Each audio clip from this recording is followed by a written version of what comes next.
avec Franck Letendre, vice-président en charge des opérations d'Aviv France sur le plateau Expression pour le Salon Rent.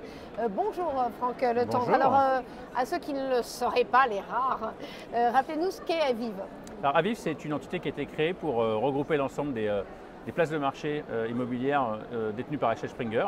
En France, on va retrouver les marques du groupe Se Loger, donc Se Loger, et les déclinaisons sur les marchés du neuf, de la construction, Belle Demeure, Luxe Résidence, et également Bureau et Commerce. Et puis aussi Meilleurs Agents, qui a rejoint le groupe en 2019. Alors vous avez des nouveautés, hein, récemment Se Loger a ouvert son site aux annonces de particuliers, vous, ça vous concerne? Ça me concerne au premier chef, en effet. C'est une décision qu'on mûrit depuis pas mal de temps maintenant et qui répond à un objectif principal qui est de continuer à alimenter nos clients, qui sont les professionnels de l'immobilier, en lead toujours plus qualifiés. Et le marché de l'immobilier a des lignes qui sont assez figées finalement depuis presque 10 ans maintenant, où on sait qu'il y a un particulier sur deux qui démarre son projet en essayant de le faire seul.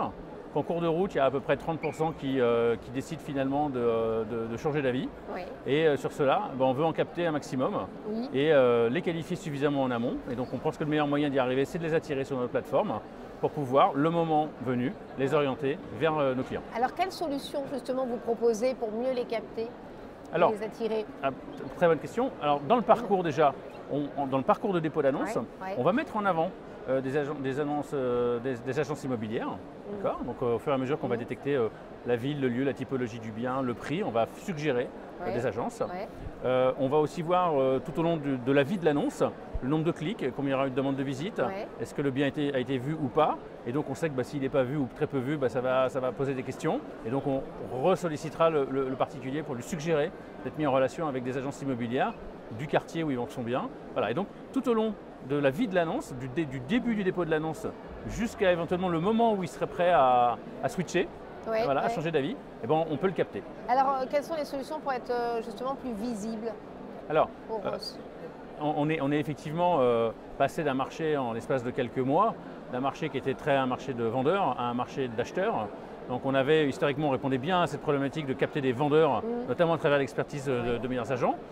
Ça reste le nerf de la guerre de capter des mandats, mais effectivement aujourd'hui le nerf de la guerre c'est la visibilité.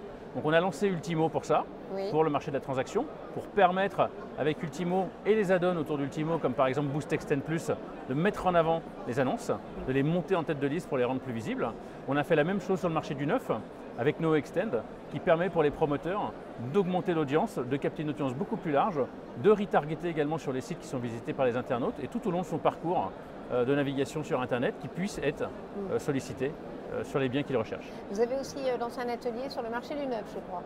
Alors on a fait ça ce matin, en effet, j'ai eu le privilège exactement, ce matin sur Rent à 9h30 avec MDH Promotion, qui est un de nos clients historiques sur la région parisienne. Actu chaude alors. Voilà, Actu chaude, oui, effectivement, où on a passé en revue finalement le bilan 2023. On a discuté de perspectives 2024, comment le marché allait évoluer. Donc c'est effectivement les difficultés du neuf, elles sont bien réelles de ce marché. Elles vont s'amplifier sur 24-25 parce que les stocks de produits qui restent ne sont pas forcément les produits de meilleure qualité. On ne construit plus. Voilà, et en plus on ne construit plus. Donc il y a des bonnes perspectives plutôt sur 2025, début 2026, mais il y a cette période à gérer 2024-25 qui n'est pas évidente. Mais on a des solutions pour ça, pour aider quand même à capter des audiences et à faire des audiences croisées avec l'ensemble de nos sites. Parce qu'on peut aussi, des acquéreurs qui cherchent de l'ancien, ils peuvent aussi être intéressés par le neuf et on peut créer ces passerelles entre ces deux univers. Donc on essaye d'innover face aux contraintes de la crise. Absolument. Merci beaucoup en tout cas, merci à vous. Merci.